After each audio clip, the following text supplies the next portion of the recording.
Hello students, हमारे इस chapter में फॉर्म्स ऑफ ऑर्गेनाइजेशन में अब हम लोग थोड़ा सा आगे बढ़ते हैं, नेक्स्ट में जाते हैं। नेक्स्ट हमारा है जॉइंट स्टॉक कंपनी या कंपनी, जो कि सबसे मोस्ट इंपॉर्टेंट पार्ट है फॉर्म्स ऑफ ऑर्गेनाइजेशन में। ठीक है, कंपनी क्या होता है? Company is an artificial person having separate legal existence, perpetual succession and common seal. Company होने का मतलब एक ऐसा सेपरेट लीगल एग्जिस्टेंस होता है इसका, परपेचुअल सक्सेशन मतलब लगातार चलने के लिए, और एक कॉमन सील होता है। ये मोस्ट सुटेबल किन टाइप के कंपनीज के लिए होता है? ये लार्ज स्केल इंडस्ट्रीज के लिए मोस्ट सुटेबल होता है।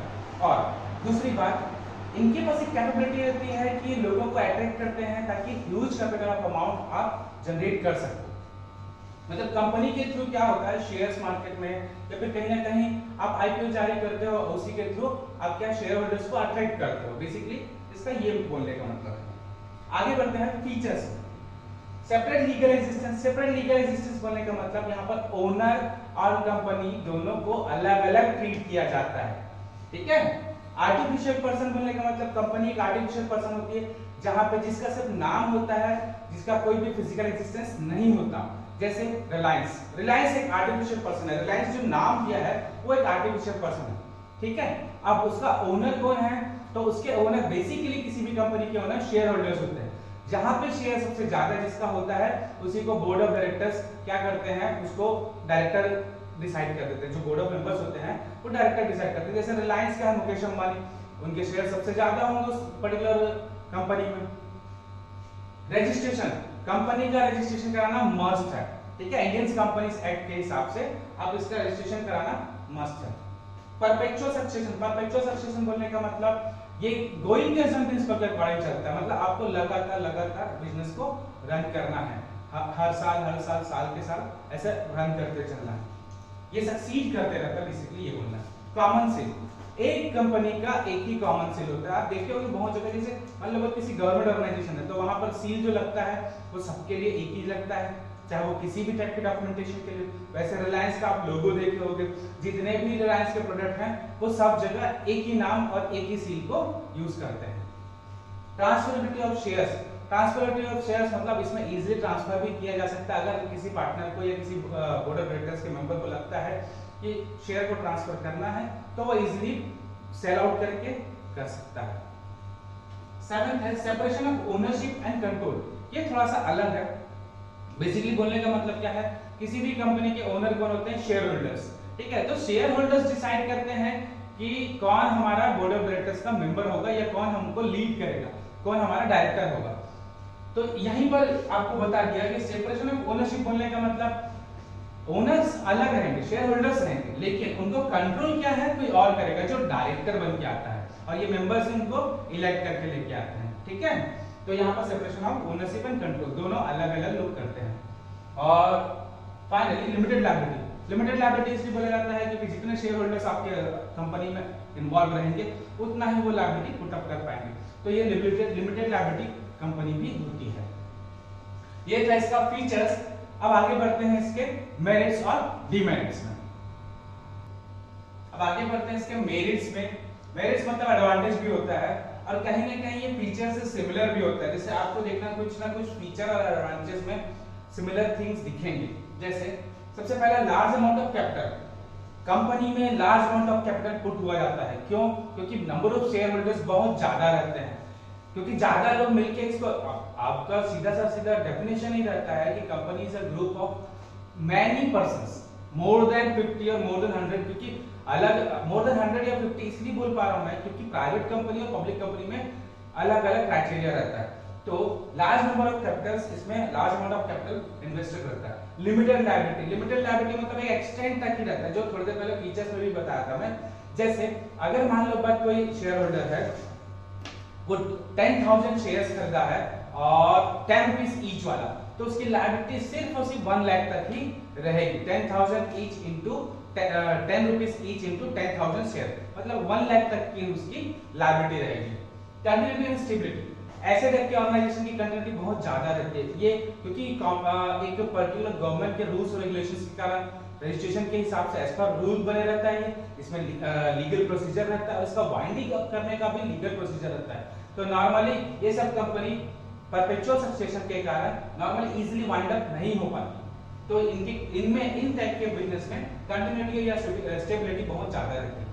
एफिशिएंट मैनेजमेंट, लोग यहाँ पर एक्सपर्ट रहते हैं, मैनेजमेंट बहुत एफिशिएंट रहता है क्योंकि नंबर ऑफ शेयर होल्डर बहुत ज्यादा है, ठीक है। अब उनमें जो भी क्या बोलते हैं स्किल्ड रहेगा, जो भी एक्सपर्ट रहेगा, वही आपके मैनेजमेंट को अच्छे से ध्यान रख पाएगा। और ऐसे जगह में स्किल्ड और क्वालिफाइड लोगों को ही मैनेजमेंट का पार्ट बनाया जाता है। ग्रोथ एंड एक्सपांशन, इस टाइप के ऑर्गेनाइजेशन की ग्रोथ बहुत ज्यादा होते हैं, एक्सपांड होने के चांसेस बहुत ज्यादा होते हैं। जैसे हम लोग एक एग्जांपल लेते हैं रिलायंस। रिलायंस क्या है, पहले रिलायंस एक पेट्रोकेमिकल तक ही सीमित था, फिर धीरे से रिलायंस क्लाथ्स गया, फिर रिलायंस जियो गया, ऐसे ऐसे टेलीकम्युनिकेशन सेक्टर ऐसे ऐसे क्या है वो धीरे धीरे अपने बिजनेस को एक्सपांड करता है। क्यों? क्योंकि एक और पॉइंट आएगा इसमें, पब्लिक जब आपके ऊपर भरोसा करने लग जाती है तब आपका एग्जैक्टली पोजीशन क्या है, ग्रो करने लग जाता है। 6 point easy transferability of shares, आप यहाँ अपने शेयर्स को इजीली ट्रांसफर कर सकते हो किसी को भी, चाहे वो सोल्ड आउट करके या चाहे बॉट करके। मान लो बात, जैसे कभी किसी ओनर को, मान लो किसी ओनर को कैश की जरूरत है, तो अब वो अपने शेयर्स को क्या है सोल्ड आउट करके उससे कैश के फॉर्म में रिवर्स कर सकता है। पब्लिक कॉन्फिडेंस, मैं थोड़ी देर पहले बताया था, इस टाइप के ऑर्गेनाइजेशन में पब्लिक कॉन्फिडेंस बहुत ज्यादा इंपॉर्टेंस रखता है। क्या होता है, अगर आपका मार्केटिंग लेवल बहुत अच्छा हुआ है तो नॉर्मली पब्लिक के इमेज माइंड में एक पॉजिटिव इमेज क्रिएट हो जाता है। इसको नॉर्मली मार्केटिंग के लैंग्वेज में पोजीशनिंग बोला जाता है। हर कंपनी यही चाहती है कि भैया उसका पोजीशनिंग सही लेवल पे हो, ताकि अब कई चीजें ऐसी होती है ना जो हम लोग ब्रांड नेम के कारण ही उसको पर्टिकुलर प्रोडक्ट को यूज करते हैं। जैसे टाटा सॉल्ट के ऊपर पब्लिक कॉन्फिडेंस बहुत ज्यादा है, ठीक है। अगर आप उसके कॉम्पिटिटर या उसके ऑप्शन में कोई और सॉल्ट भी रखोगे तो वो एक बार पूछेगा जरूर, लेकिन टाटा सॉल्ट में कभी कोई नहीं पूछता।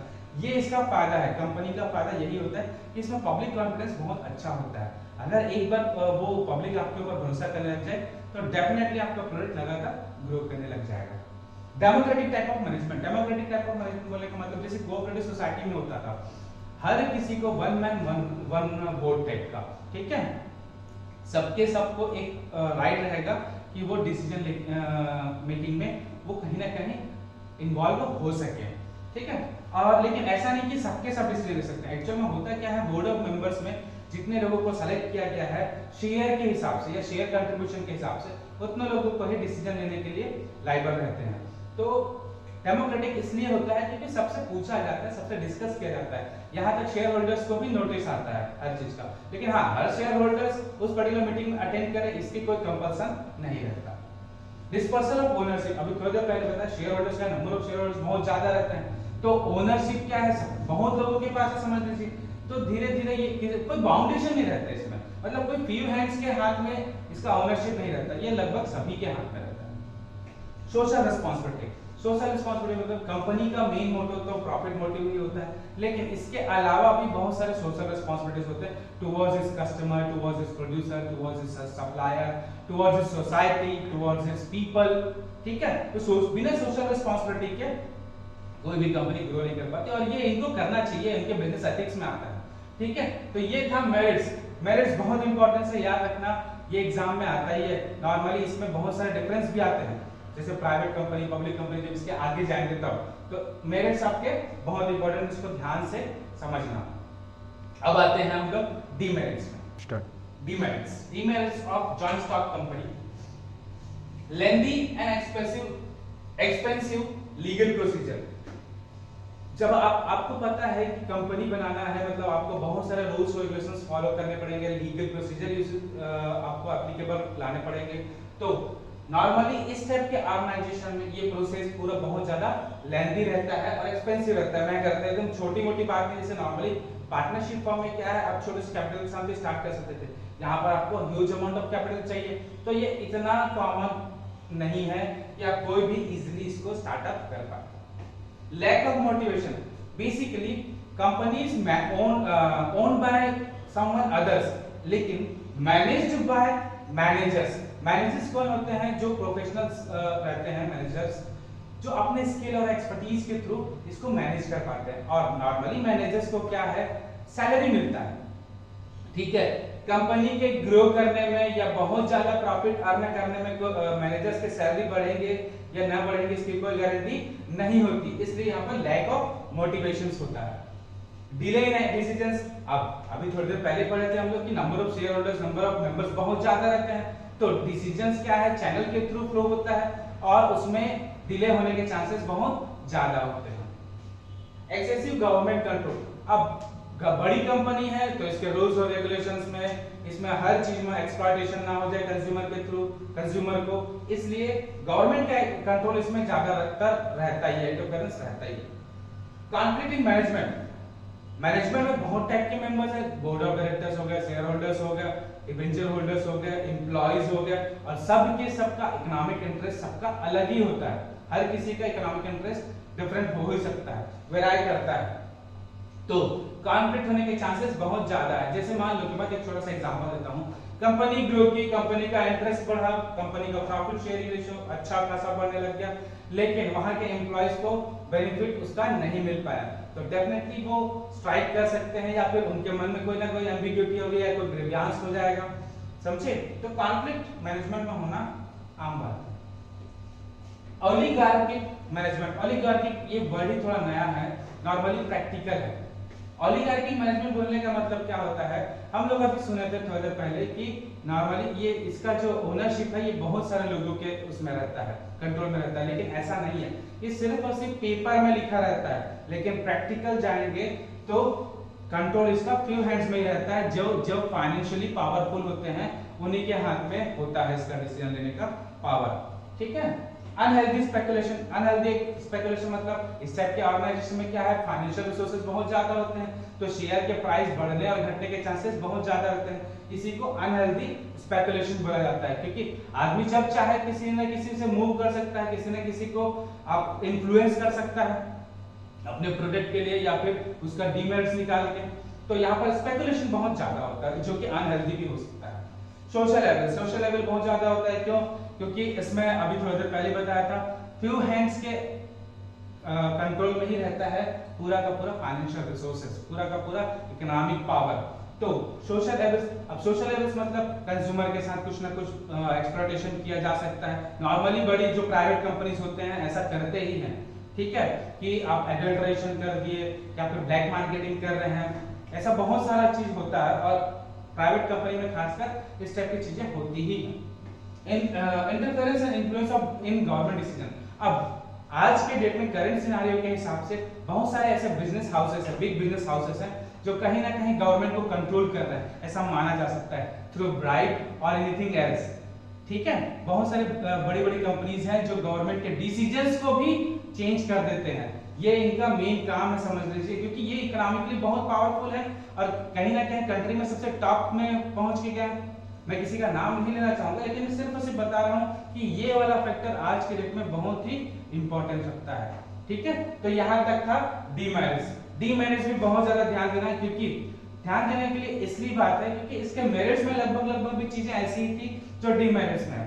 अब याद रखना मेरिट्स तो हर किसी का होता है, लेकिन वो सिर्फ और सिर्फ पेपर तक ही सीमित हो जाता है, तो इसके डीमेरिट्स है जो बहुत इंपॉर्टेंस है आज के डेट में। अब थोड़ा सा आगे बढ़ते हैं हम लोग कि टाइप्स ऑफ कंपनी, कितने टाइप के कंपनीज होते हैं।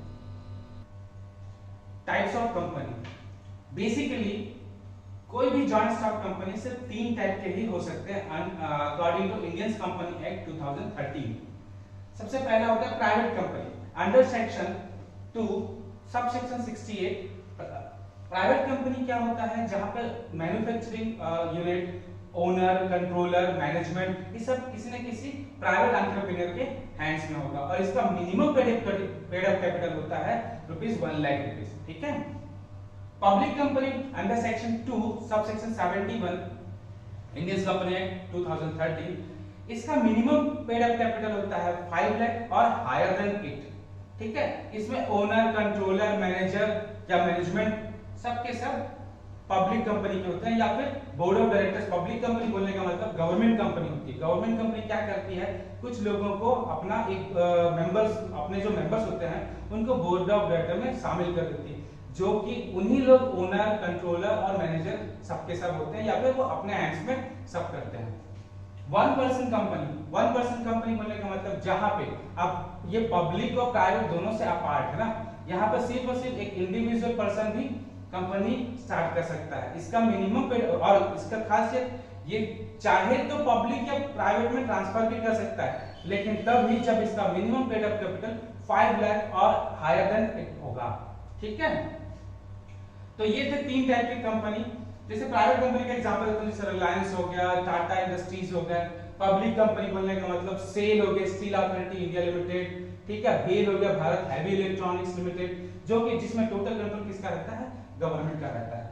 ठीक है, तो इतना ही था। अब इसका मोस्ट इंपॉर्टेंट पार्ट है difference between public company and private company, जो आपके एग्जाम में डेफिनेटली आएगा ही।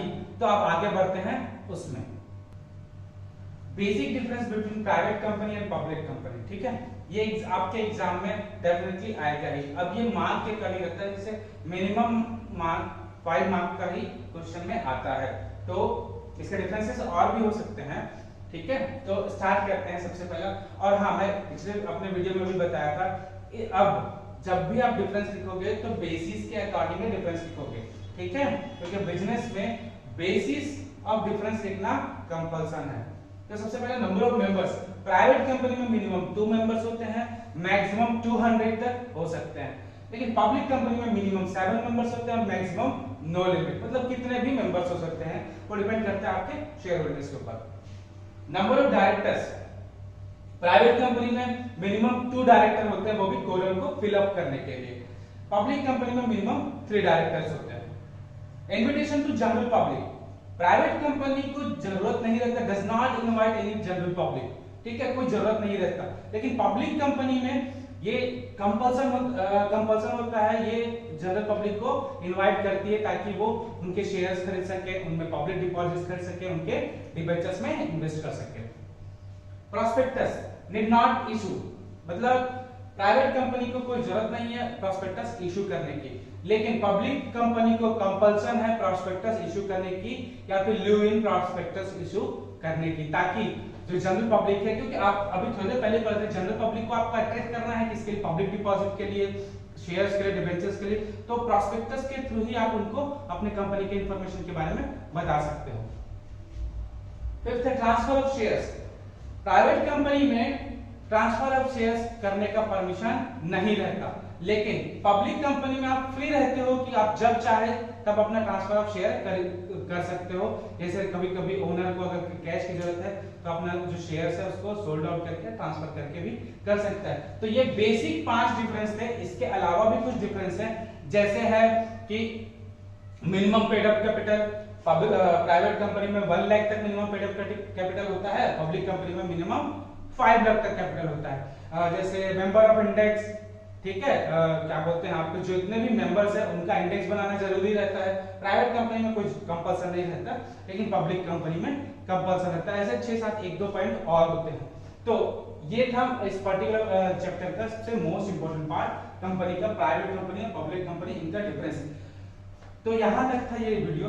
अगर आपको समझ आया है तो आप इसको लाइक कीजिए, और अगर समझ नहीं आया या कोई पॉइंट ऐसा है तो आप कमेंट बॉक्स में जाके भी बता सकते हैं, या फिर आप मेरे डिस्क्रिप्शन में जाके भी, उसमें एक मेरा व्हाट्सएप नंबर है, उसमें आप डायरेक्ट अगर आपको कोई डाउट रहता है तो आप पूछ सकते हैं। तो थैंक यू।